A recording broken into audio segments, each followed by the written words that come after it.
What is up, everybody? Welcome to yet another episode of The Rose Show. As always, I am your host, Jay. Who else but me?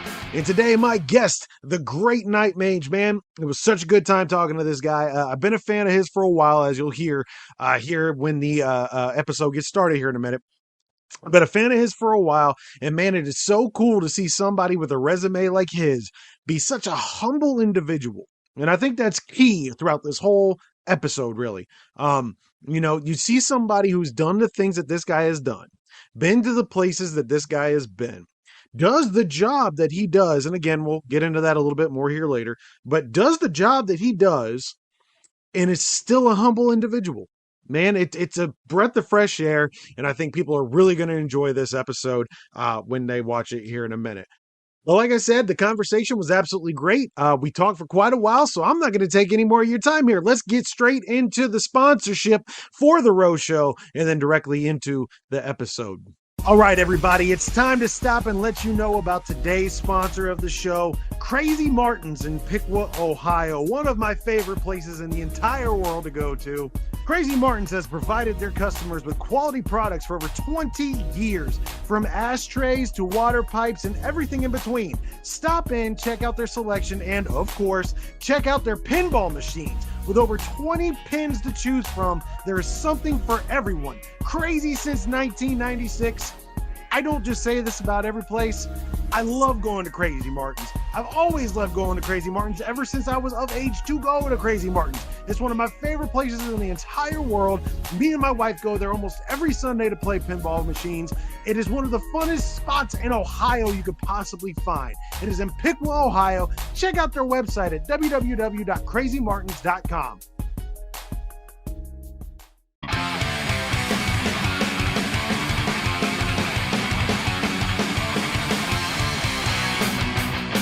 What is going on, everybody? Welcome to another edition of The Rose Show. As always, I am your host, Jay. Who else but me?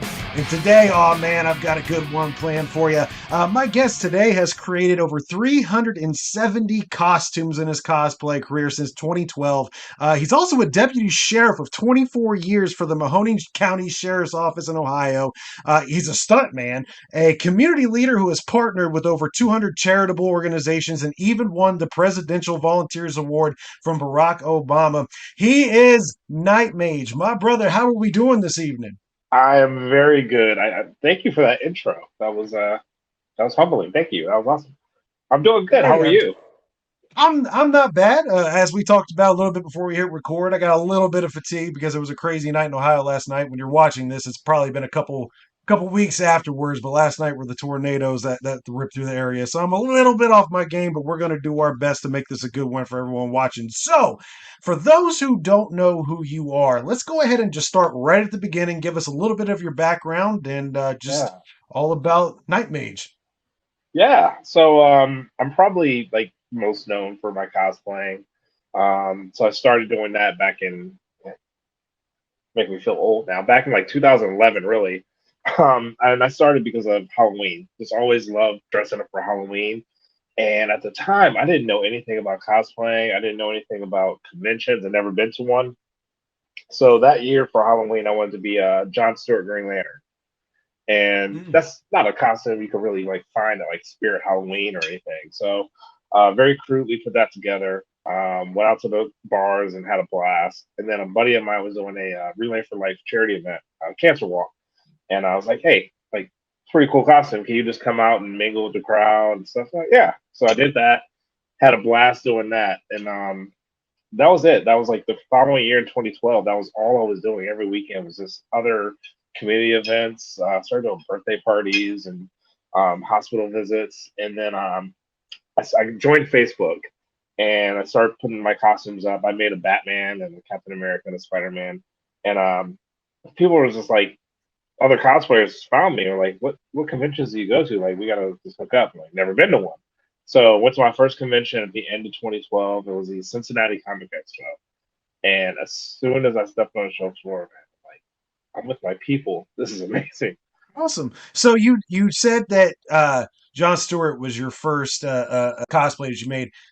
That's something that you have to know DC Comics to understand the reference. So obviously you in comic books go back a little bit, and obviously I know as well, Oh you know yeah. who John Stewart is. When you were growing up, what was your, I like to call it the nerddom almost. What was your nerddom growing up? What are the things you were into? Obviously, DC would be one of them, but were you a big comic book fan, or was it kind of Yeah. like just a little bit of everything? Well, all right. So the funny thing is, I actually wanted to be Guy Gardner.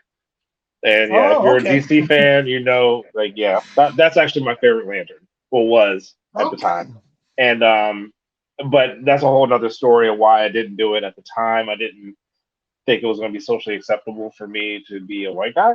No, so I chose my second favorite, John Stewart. But um, now that I've been cosplaying and know what the art of cosplay is all about, I know I could have been, Guy Gardner. Like sky's the limit. But anyways, growing up, man, my fandom was all over the place. I kind of credit my comic book fandom to my brother. He was a fantastic artist, and I used to just watch him draw. And he was really big into Ninja Turtles, and that was like one of my first comics I got into. And I'm talking about the old black and white gritty Yeah. turtle comics. You know what I'm saying? And Yeah. so that was my first forte into the comic realm. I always liked Marvel comics and DC comics, but I wasn't a collector. I didn't really get too big into the stories. I just love the art styles and like the main characters. But the Turtles were the first comics that I really started getting into the stories, and then from there.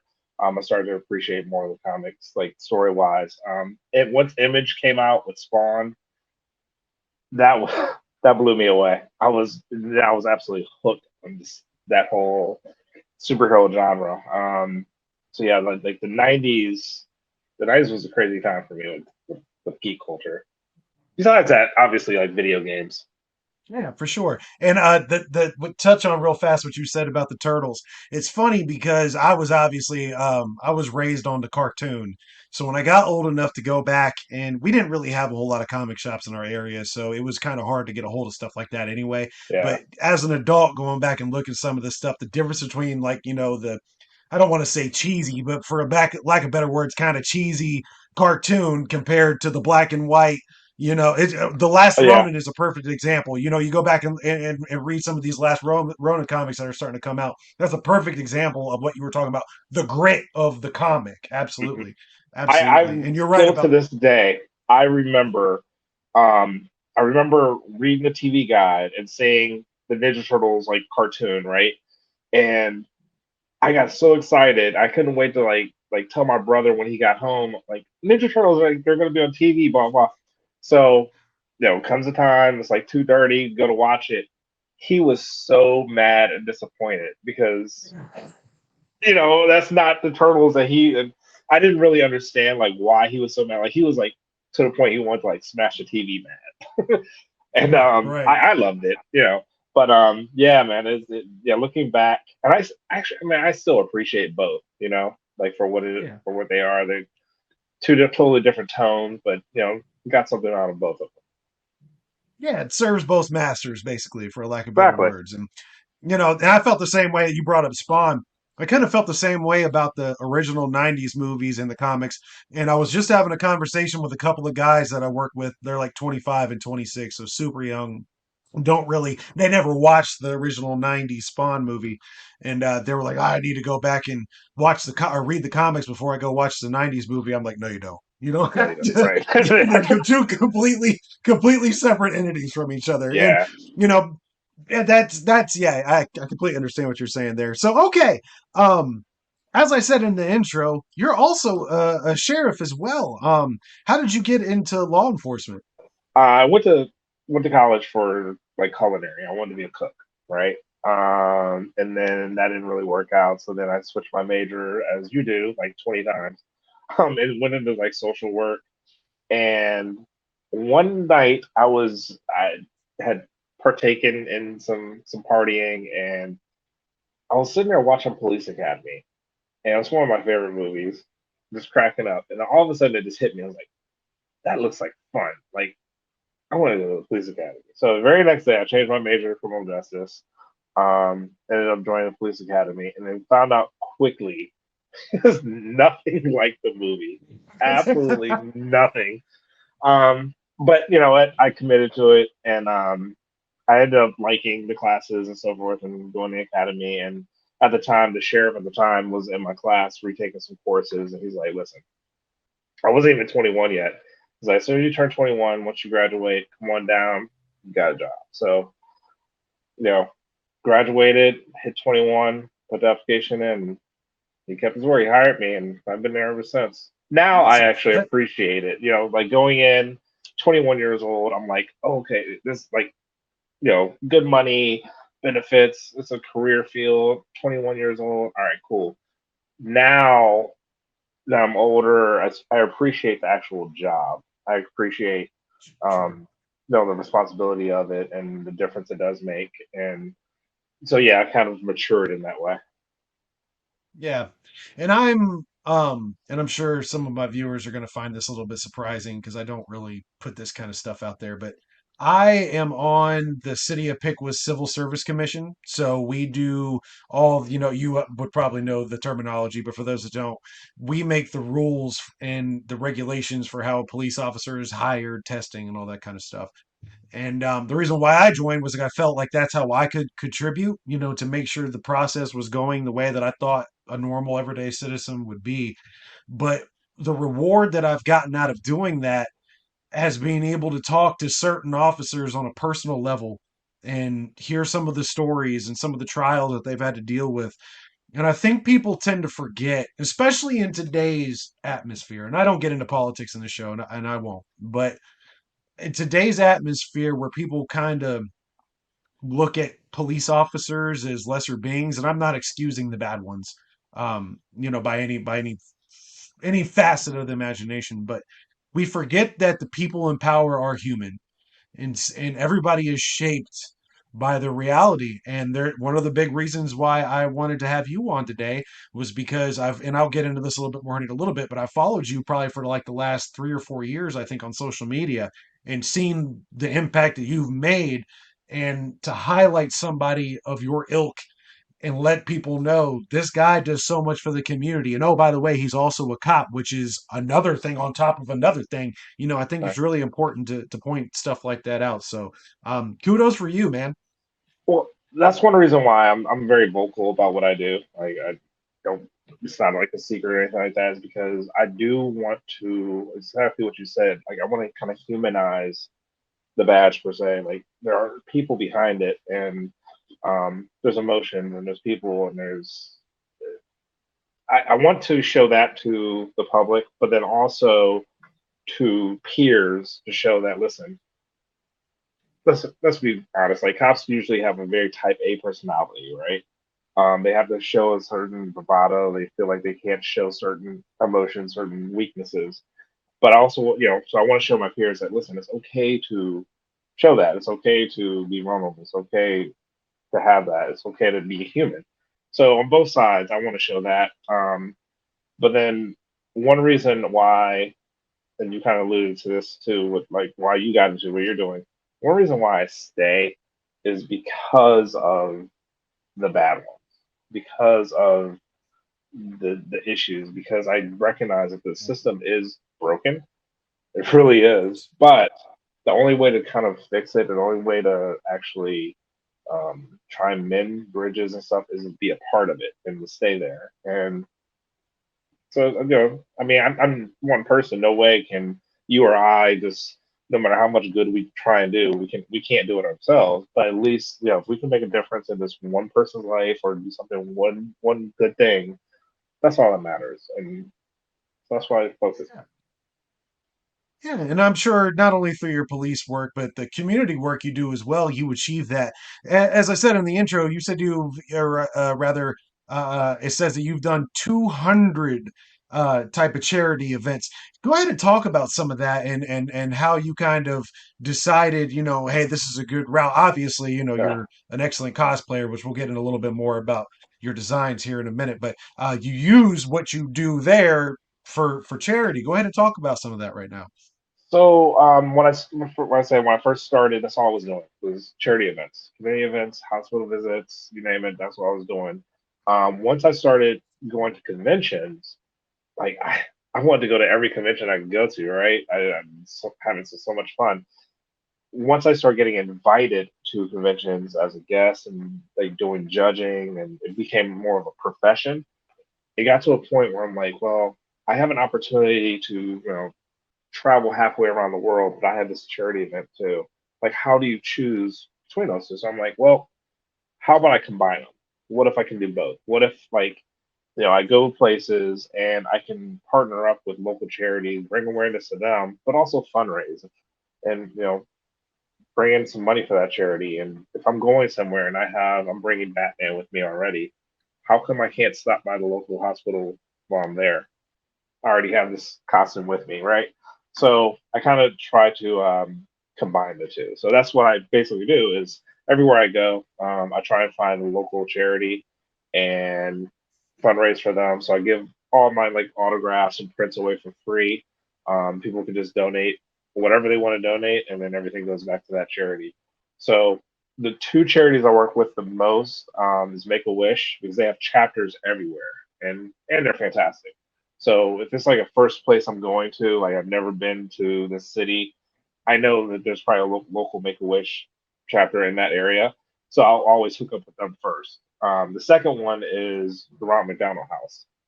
If you don't know what the Ronald McDonald House does, um, basically they house families of uh, children who maybe are in like the local children's hospital who are extended stays and they don't have the money to spend on hotel rooms and food and stuff for months on end while the child's in the hospital. So basically, the Ronald McDowell House puts them up, free room and board for however long the stay is going to be. So there's times like I'll do a Ronald McDowell House event, and then 2 years later I'll come back and do another event there, and like there's this family that's still there from 2 years ago because the child's still, going through treatment or whatever. And so they're fantastic too. They're amazing. So those are the two main ones I work with at first, and then once I go back to another area, the same area, then I'll try and choose a different one. Very admirable. Very admirable. Kudos to you. So, one of the things that I'm sure gives those kids so much joy is the fact that your costumes are immaculate. So, when you started doing this, was it easy for you to start putting these costumes together? Were you always kind of artistic? Was there, or was it something you had to learn? It's a learn skill, and I'm still learning. So yeah, growing up, like I said, I watched my brother draw. Like artistically, creatively, I never had that skill, that bug. Um, Once I started doing this, I still don't think I have it. I don't think I'm creative. I don't think I'm artistic in any kind of way, shape, or form. But I know I have fun with it, and that's what I just want to show. Like it doesn't matter your skill level of creativity, as long as you know you're having fun. That's all that's going to show through. That's the main thing. But um, I do try and learn as much as I can. Makeup. I love makeup, so I'm always trying to learn. Watching tutorials from people, practicing every week as I can, um, making armor out of foam, sewing, just whatever it is. I'm always trying to just challenge myself to learn more. I think that's the thing with cosplayers. Like you always want to, especially if you're a creator, you always want to challenge yourself. You always want to keep learning. You always want to keep practicing, and that's the key. Yeah, for sure. Do you have any specific ideas that you have ever cooked up that just you can't figure it out even to this day? Or is there certain costumes where you're like, oh, this is going to be great, and then it just falls flat? Is there anything specific that is just it's almost that brass ring that you can't touch? Yeah. No, honestly, I can say there's nothing that I've thought of. I'm like, I just can't figure out how to do it, so I like leave it to the side. That's the thing with me, and that's why nothing's off limits with me. Once I have an idea in my head, man, it's guns a blazing. I'm all full go until I get it done, and I will figure it out. And the thing with me is it doesn't have to be perfect. I'm not a perfectionist. I'm very much I call it a 10-foot rule cosplayer. So 10 feet away, I look amazing. In photos, I look amazing. Do not come 10 inches, inspecting things. My seams might not be straight. There's going to be hot glue strands somewhere right there. There's going to be a crack here and there. Unless it's like for a competition or for like or I'm making it for a company or something like that, that's different. But for me, it doesn't need to be perfect. As long as, like I said, I can see myself in the mirror and say, "Oh man, I look cool." That's all that matters to me. So I will figure it out. There hasn't been anything that I have not just yet figured out. As far as like fell flat, um, you know what? The first time I did Black Adam, Black Adam is one of my favorite characters, and the very first time I did him, the way I don't know, this is the classic comic style, the way the boots sit, and I just didn't feel like I did the character justice in my eyes as me as Black Adam. So I did revisit him, and I love my newer versions now. But yeah, the first time I did it, I was Yeah. How long does it typically take for you to get ready, or is there an average, or is it all kind of just depend? Obviously, certain ones would be longer than the other. How much time? I guess here's the correct way to put this.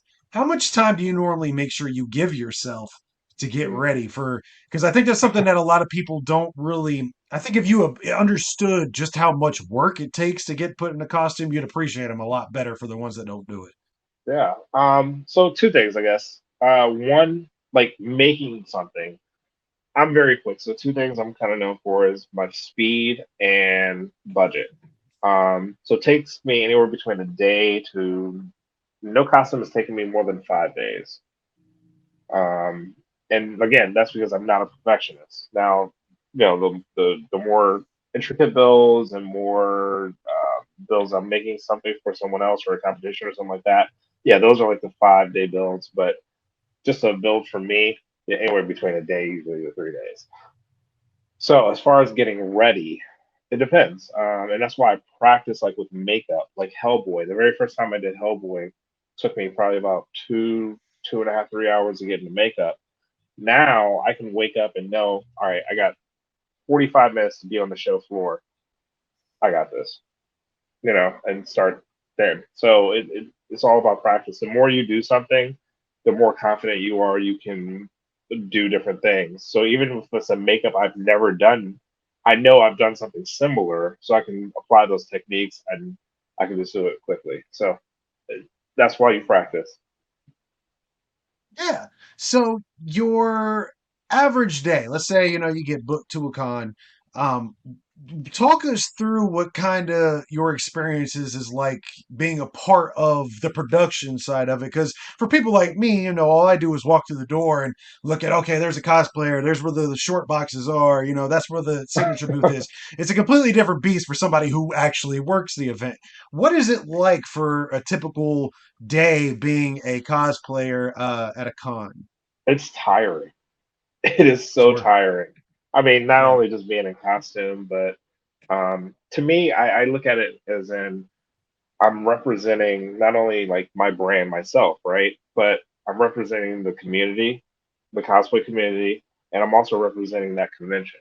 So, you're always on your game. Being social for 12 hours a day, that's tiring in itself. So now add, being in costume and just really like, standing and talking and engaging in people and that type of stuff. It's tiring, but it's rewarding. I love it. So yeah, wake up, get ready. Usually I'll hit the jump first, then get ready, get to the show and set up. If I need to set up. Usually there's like one or two panels every day, and then primarily I love doing the costume contests. I love judging. I love hosting costume contests. Those are tiring as well, especially if there's pre-judging. So you don't know what pre-judging is basically you're stuck in a room for about 5 to 6 hours, and basically you're just seeing, however many people who's entered the costume contest come in. You're inspecting them, talking to them every 3 or 4 minutes, and it, it's a very tiring process. But again, it's rewarding. So I always tell people who want to kind of get into professional cosplay is it's a job. It's really a job. It's not like it's funny. It's fun, but you have to approach it as a job. Yeah, for sure. And it's funny. I don't. I'm not heavy in the same circles as you are, but I know enough people in the con circuit to have these discussions, and it's very similar in the same way the music industry. People look at, which is most of my background is in music. People look at it as, oh, that's so much fun until it's time to put in the work. And then when you put in the work, you realize the fun's about this much of it. I mean, you enjoy every bit of it. At the end of the day, yes, you're like tired and you're like, oh, I never want to do another one of these again. But when you wake up and you're rested, you're like, oh, okay, that was a lot of fun. And I think that's what separates some people is that they look at, oh man, it'd be so cool to put on that costume until you realize how much work, putting that costume is. But as you said, there is a reward there for those who like it. What is there specific costumes that you want to even to this day? I mean, obviously you said you have almost 400 costumes now. Are there certain ones where you're like, oh, I know I'm doing this one this weekend, or do Oh, you have certain go-to costumes? it depends. Like charity events, my go-to usually like Batman, Superman. Christmas time is always the Grinch. I love doing the Grinch. So more recognizable characters like now Deadpool. Um, so yeah, charity events are the recognizable characters, heroes like that. Conventions, it just depends. So it depends on the convention. It depends on if it's an anime con. It depends on if it's a pop culture con. It depends on am I doing a panel with like a certain like if I'm doing a panel with like Ron Perlman or something like that, or he's going to be there. I might wear Hellboy, so I might try and pair it up with that. If well, some of my friends are going and we're doing some group cosplays, I'll pair it with them. It really just depends. But I always try to at least have one makeup costume, like makeup heavy, and at least one heavy like foam costume. So that's even flying or in driving. And it depends. That's the other thing. It depends if I'm flying or driving. If I'm driving to a con, obviously I can take bigger stuff, right? If I'm flying, then I can't take RoboCop. I can't take Yeah. Goliath the wings. So there's a few factors, but always trying to always have an armor costume and a makeup costume. Have you ever ran into instances? Now you said something about makeup. Is it a challenge to get your makeup across when you have to fly? Because we all know if you've flown, you know how much of a pain that can be. Has Yeah. there ever been any instances where that's been an issue? No, not with makeup. No. I've had my I've had my protein powder tested and stuff like that. But my makeup, no, the makeup's never an issue. Um, Weapons and props, I've never had an issue. What I'll normally do, like if I'm flying with like prop pistols or knives or anything like that, I'll always it's always in the check bag, and I always put notes. I'll put either in like a plastic bag with big note like prop gun, toy gun. I mean, they're gonna check anyways and stuff, but it's just a courtesy, just to they see it first. But yeah, I've never had an issue with like makeup or anything like that. That's wild. But protein And now powder you know is no what? problem. Now that you say it, I'm probably going to. I'm going to Tennessee this next weekend, so I'm probably going to have issue now. Thanks a lot. Yeah. Well, if you do, I'll pay attention to your social media. I'll be sure to put a little note at the bottom of the screen here that says he did have an issue. Okay, all right, cool. What are some of the more memorable moments that you've had when doing cons? Is there somebody that you met that is kind of just been something that's always stuck in your back of your brain, or an instance where you met a fan? What are some of the more moments when you think about your time doing cons? You were like, ah, that's it. Uh, so since I've been doing cons since 2012, I've done easily over 300 conventions. I do about 2 to 3 shows a month, and um, I honestly can say I have never had a bad convention experience. Like every con to me has been just fun, and to me, I think it's because of the company you keep. Even if it's a con I've never been to and I'm by myself, you always find your people, right? And maybe I'm just lucky in that way, but I've never had bad experience. Every con has been fun. Every con has left something memorable, whether it's interaction with the staff, interaction with attendees, fans, or a celebrity interaction in the green room. It's always every convention has been something.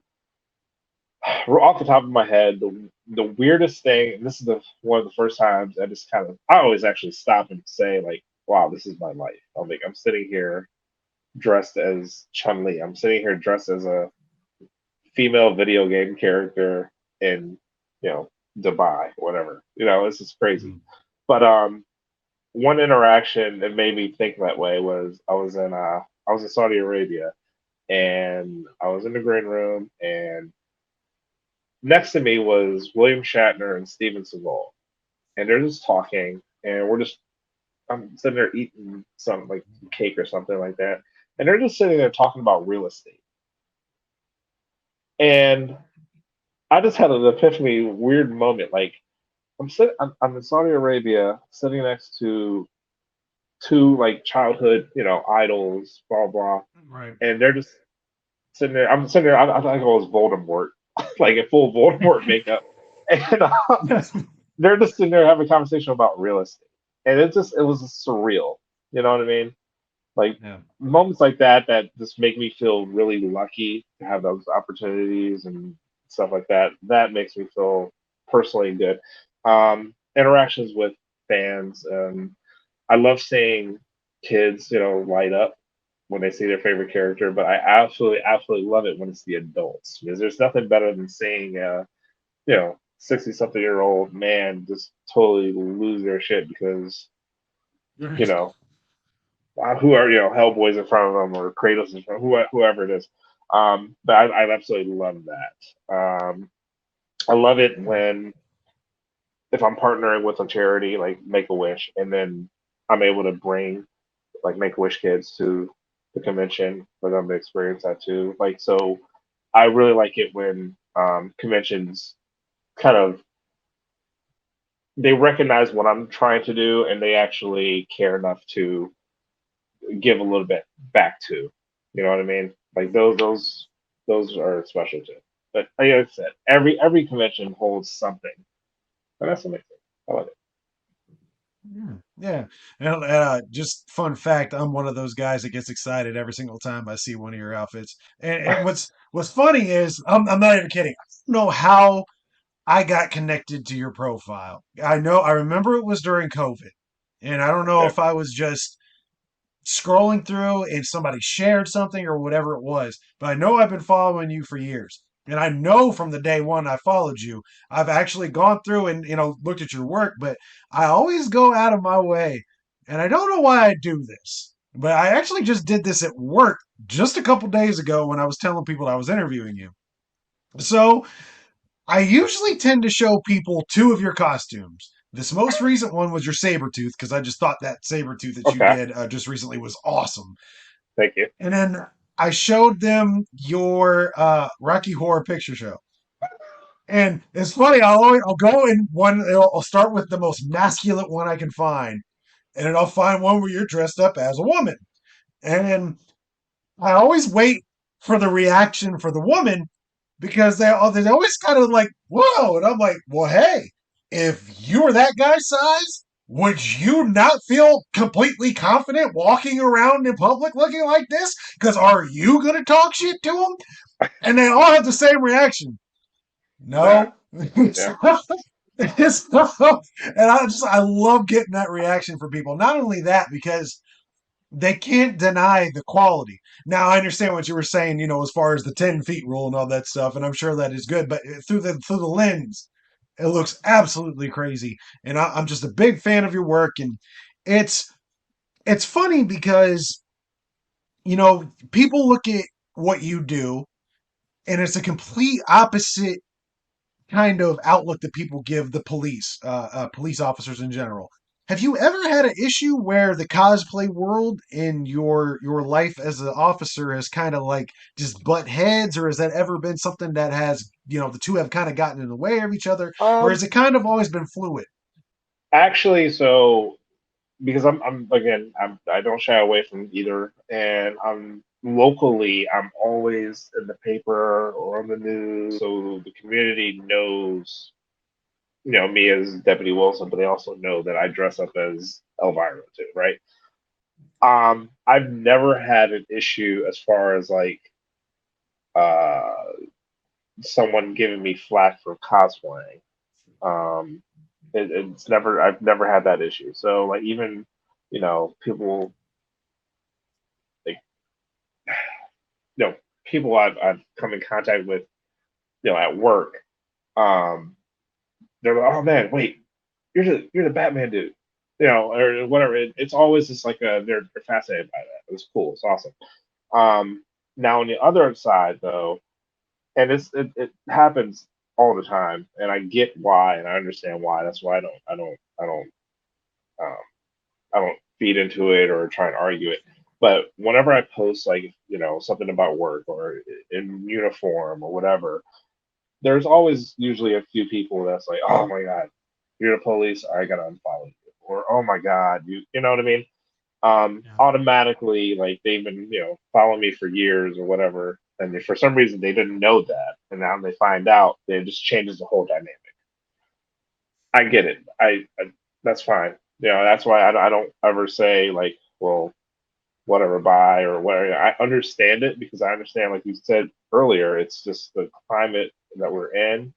Um, it, People have their reservations, and I understand that. So my job to me is I don't, when you see that and you see me in uniform, I don't want you to automatically just like respect me because you see that uniform, right? I want you to actually respect me because I've earned your respect. You know who I am behind the uniform. I just happen to be in that uniform. So yeah, on that side, I always get a lot of flack as far as being an officer, but on the other side, I never got any really flack about cosplaying. I mean, when I first started doing it, I would get teased and stuff like that, but that's coming from more insecurity place Yeah. from other people. But that's about it. Yeah. And it's funny. I work for a group, and I run their festival every year. It's called Camp Zultz in Wilmington, Ohio, I think is the name of the city. It's at a place called Terrortown, and they always have sheriffs there every year to kind of, just regulate and make sure everything's fine. And it's so funny because, when you look at our scene, for those that don't know, we call ourselves Zooligans, but the most known comparable that you could give is a juggalo, right? Underground music fan. And these sheriffs that come out to these events are taking pictures with the fans, because the fans think they're like, I'm gonna take a picture with the cop, and the sheriffs are like, okay, Okay. so they kind of became, a part of the clique or whatever. Yeah. You just got to realize, man, everyone's a person, and that's something that I really tried to hammer home with everyone, especially when it comes to me, because I'm into. You can look at the wall behind me. I got a little bit of wrestling. I've got tour passes. I've got gorillas. I've got Dragon Ball Z. I've got a little bit of everything on my wall. That's who I am. No matter who you are, we can find something that we have in Right. common. And I think that even though I like to wear that stuff on my sleeve, and obviously so do you with your costumes, if you just took the time to realize whatever our job is, whether it be police officer, nurse, burger flipper, factory worker, we all have a lot more in common, than most people would tend to realize. And, I see, I probably had the same reaction that everyone else did when I saw that you were a cop, but not in a negative way. It was kind of like, whoa, really? Yeah. But I see the fun that you have at these cons and the passion you have and the charity events that you do. And man, it is such an inspiration to watch somebody of your ilk, do these things. And like I said, the passion you have for it is just so impressive. I admire it. Like I said, I've been following your work for years. It meant a lot to me that you were willing to even take this interview and, give me the time to talk because, man, just to see, I think you give people that anchor. Yes, I'm a cop, but I'm also one of you. And we need a lot more of that today. So Well, as we go ahead, go right ahead, go right ahead. I was just gonna say, like, man, you hit the nail on the head. Like, we're all geeks for something. Like, Some people are sports fanatics. Some people are movie junkies. Some people are music fanatics. Some people like to dress up in costume. But I think that's the common thing, like you said, is just finding out what it is we have in common because we all have something in common. And you mentioned kind of the interactions between the two at that festival. So you've heard of Colossal Con, right? Mm-hmm. Say all right, Sandusky. Yeah. So it's a huge, pretty much anime con at Kalahari, and it's very big. Well, it so happens that every single year, um, it ends on Sunday, and then Sunday starts the National FOP, Fraternal Order of Police conference there. So on Sundays, there's always that clash of just a mass, amount of cops, and then you have the anime kids and crowd. And so Right. I'll come to work, later in the week, and someone's coming like, "Man, listen, I don't know, I was there, then I took pictures, and people like wanted to take pictures of me. It was cool, but I don't know, I don't even know who these people were. It's just, but you have those two different mixtures, but they did find like common ground and just something. And I don't know, I love saying that. I love hearing about that. And I think it's going to be Yeah. fun. Okay. And that was my theme when I decided to start doing this show. And hence why you can go through and check the listing of all of my episodes so far. I've got Tuvok from Star Trek Voyager. I have Eric Bischoff from wrestling. I have my best friend Lee Carver of Alazulu. I have Devon Dudley, a wrestler. I have, I present this show, you as well. I present this show as a melting pot because I think everyone can find something that they love in everything because I know Okay. I do, and that's something that I'm passionate about. I'm passionate about not being passionate about one thing, if that makes sense, And I think this world would be a lot better if people were open to more things than just what they're into now. But as we wind down, I want to go ahead and first of all, thank you for joining me today. Again, it's been a pleasure hearing your stories, and I would like to turn the last couple of minutes we have here over to you to plug any social media events or any events that you have in the summer or anything like that. Yeah, like I'm always doing something. I always have stuff going on. You can go to my website, knightmage.org. I always have my appearances up there. Minus like any kind of like private like charity events that are just like hospital visits or anything like that. But all just public events are up there. As far as other stuff going on, check out Emerald Anvil. It's from the creators of the Lord of the Rings and the Blair Witch Project. They put out It's a new kind of fantasy epic. It's going to be a book. It's going to be a board game. It's going to be a podcast. So they pushed me to create one of their characters. So I'm actually part of that world, and so you have to check them out. EmeraldAnvil.com, and yeah, like I'm on all the socials. Just look up Knightmage. I'm on everything.